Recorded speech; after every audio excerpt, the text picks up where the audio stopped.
What are some examples of reversible processes in daily life? Have you ever thought about how some changes in our everyday lives can be reversed? It is fascinating to consider how certain processes allow us to return to where we started. Let's take a closer look at some examples of reversible processes that you might encounter daily. One of the most common examples is the melting and freezing of water. When ice melts into water, it can easily freeze back into ice again.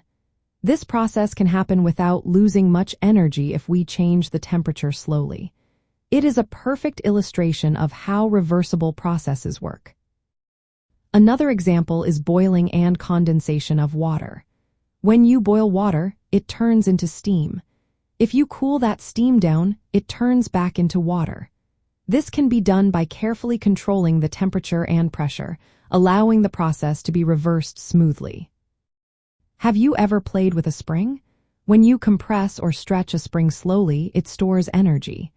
When you releases it, the spring returns to its original shape. This is another example of a reversible process, as long as there is no friction involved. Let's talk about gases. When a gas is compressed or expanded very slowly, it can also be a reversible process. This means that if you take your time and avoid any turbulence, the gas can return to its original state without any energy loss. Dissolving salts in water is another interesting example. When you mix salt into water, it dissolves. If you change the conditions, like cooling the solution, the salt can crystallize back out. This process can be reversed if done carefully. Lastly, consider hydrated copper sulfate. When you heat blue hydrated copper sulfate, it loses water and turns white. If you cool it down, it can reabsorb water and turn blue again.